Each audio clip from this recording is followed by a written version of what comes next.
Good morning students. एक second exercise की first example है। इसके आर्टिकल में पहले करवा चुकी हूँ। A body falls freely from the top of a tower and during the last second of its flight it falls nth of the whole distance. What is the height of the tower? ठीक है, तो इसको कैसे करेंगे हम? ये एक tower है मान लो, ठीक है। कहते हैं कि एक बॉडी यहाँ से मतलब कोई पार्टिकल ऐसे नीचे गिराया गया। जब वो लास्ट सेकंड, मान लो 10 सेकंड टोटल लगे उसको नीचे आने में, जब वो 9th से 10th सेकंड में पहुँचने वाला था, मतलब लास्ट सेकंड में उसने कितना डिस्टेंस कवर किया? मान लो टोटल डिस्टेंस कितना है h,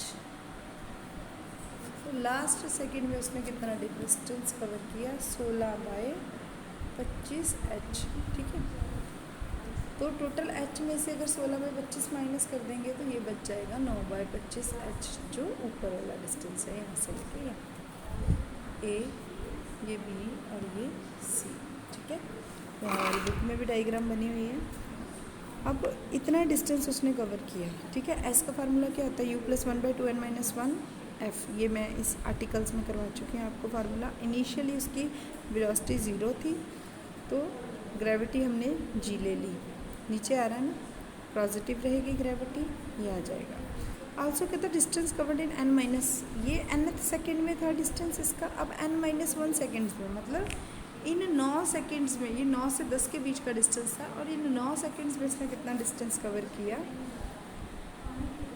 n-1 सेकेंड में कितना डिस्टेंस कवर किया? ये माइनस करके हमने 9/25h मीटर निकाल लिया। फिर से फार्मूला लगा दिया तो आ गया 9/25 1/2 gn-1 का स्क्वायर।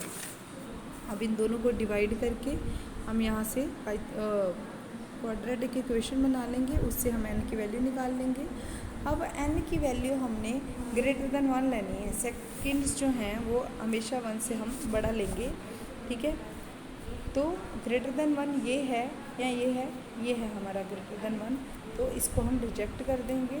तो विच इज़, क्योंकि हम कह रहे हैं ना लास्ट सेकंड, मतलब 1 सेकंड से तो ज़्यादा ही होंगे, इट मीन्स तो लेस देन 1 नहीं हो सकता।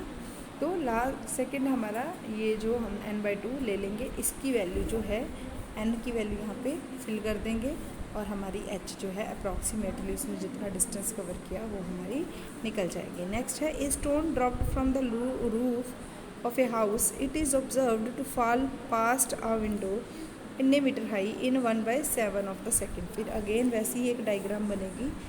ये यहाँ से कहते नीचे गिरा, यहाँ मान लो एक विंडो है। जब कहते इस विंडो को क्रॉस करने लगा तो उसने 1.5 मीटर हाइट 107 सेकंड में कवर की, 1/7 सेकंड में कवर की।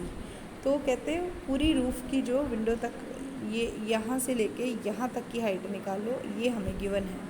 तो ये हमने h ले ली, ये हमें 3/2 गिवन है, इसका डिस्टेंस टाइम t ले लिया, इसका 1/7 गिवन है।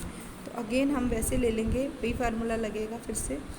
ये h+3/2 ली, ये पूरी h+3/2, ये पूरी OB की लेनी थी। तो टाइम भी OB तक का लेना, t+1/7, ठीक है।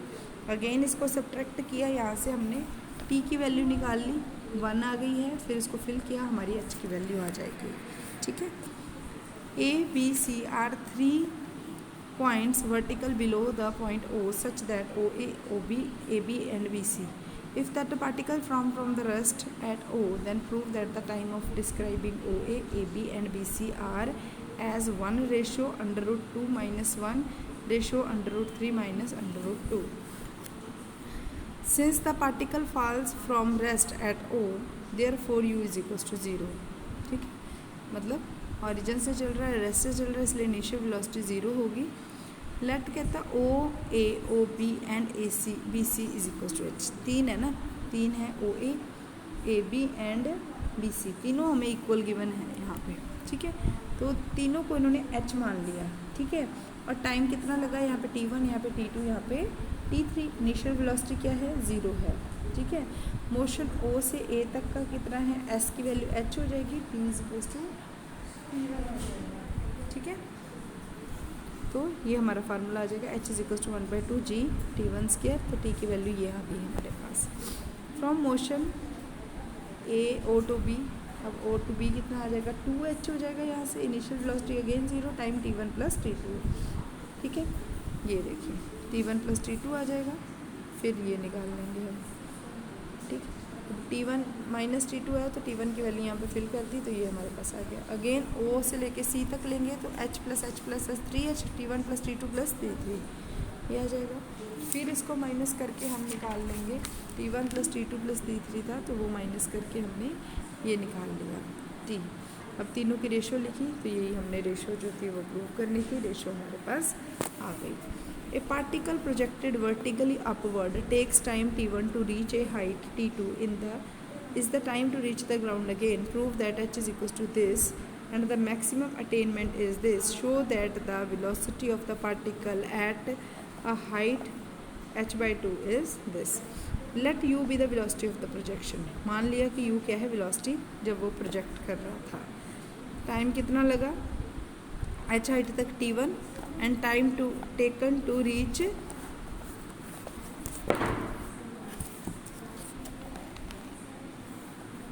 the ground is equals to T2. Time of flight T1 plus T2. Time of flight T1 plus T2 2u by g.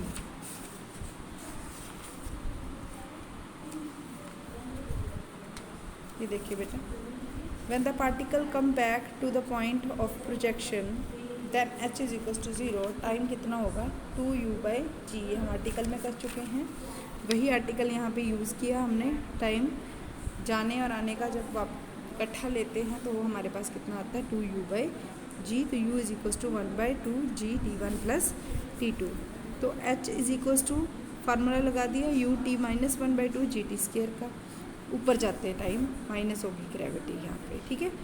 1/2 g T1 plus T2 minus 1/2 GT1²।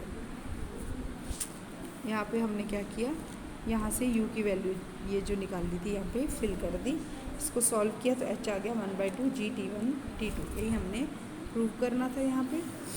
Again कहता है maximum height जब attain होगी तो उसका formula होता है u²/2g, u² की value file की, ठीक है। तो यहाँ से हमने ये भी मैक्सिमम हाइट भी निकाल ली। When v be the velocity at height h by 2, तो फिर v² equals to u² minus 2g h by 2। यहाँ पे हम h की वैल्यू जो यहाँ पे निकाल ली है इसको फिल करेंगे, ठीक है। और u की वैल्यू और v की वैल्यू सारी वैल्यूज़ हम यहाँ पे फिल करेंगे और वेलोसिटी हमारी ये आ जाएगी। ये तीन चीज़ें हमने फाइंड करनी थी, बहुत ईजी हैं, फार्मूले हमारे पास गिवन है, हमने सिर्फ वैल्यूज़ फिल करनी है और सॉल्व करना है। नेक्स्ट है a particle is projected upward with velocity of this. अब वेलोसिटी इनिशियल हमें गिवन है u and after t second another particle is projected upward. दो पार्टिकल फेंके हैं, पहले एक फिर दूसरा, from the same point and with the same velocity. Prove that the particle meet at height, इतने हाइट पे वो मिल जाते हैं, आफ्टर ए टाइम इतने सेकंड के बाद वो मिलते हैं। अब देखो, let particle meet t second after the projection of the second particle at a height h metres, ठीक है। The first particle has in motion for t plus t second when the two particle meets, ठीक है। मान लो एक particle ने t time तय किया, दूसरे ने कैपिटल T किया, वो जब मिले तो इन दोनों को टाइम को प्लस किया t प्लस t सेकेंड, इसका टाइम और इसका टाइम दोनों ऐड हो गए जब वो मिले, ठीक है। तो h is equals to u, t होता है तो t प्लस t आ गया, टोटल डिस्टेंस हमने लिया जब वो मिले 1/2 GT², तो t प्लस t का स्क्वायर हमने। For second particle we have, अब h सेकेंड पार्टिकल ने भी उतनी हाइट कवर की है, तो h is equals to u t minus 1/2 GT², ठीक है।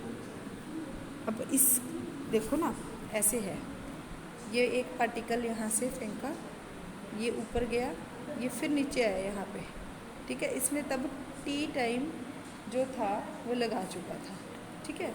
एक पार्टिकल अब मैंने यहाँ फेंका और वो यहाँ आया, ठीक है। तो ये कितना टाइम लगा चुका है t, ठीक है। इन दोनों को प्लस किया तो ये टोटल टाइम इनका आ गया, ठीक है। जब पर इस पार्टिकल की बात करेंगे तो ये अकेला टाइम देखेंगे और इस पार्टिकल की बात करेंगे तो ये अकेला टाइम देखेंगे, इसलिए एक बार इन दोनों को प्लस किया और एक बार अकेला रखा, फिर इन दोनों को सब्ट्रैक्ट किया। सब्ट्रैक्ट करने के बाद we have subtracting 2 from 1 we get this, ये एच एच कैंसिल हो गए, तो ये हमारे पास इक्वेशन बन गई। टी कहता है ज़ीरो नहीं हो सकता, पॉसिबल नहीं है। कहते हैं यहाँ ये ज़ीरो होगा या ये, दो ब्रैकेट अगर ज़ीरो के इक्वल है तो दोनों में से एक ज़ीरो होगा। पर कहता है जो टी है it couldn't be zero, time zero नहीं होगा, तो this is equals to zero, तो two u is equals to t plus two t. तो ये हमने निकाल लिया, two t is equals to 1/2 minus T.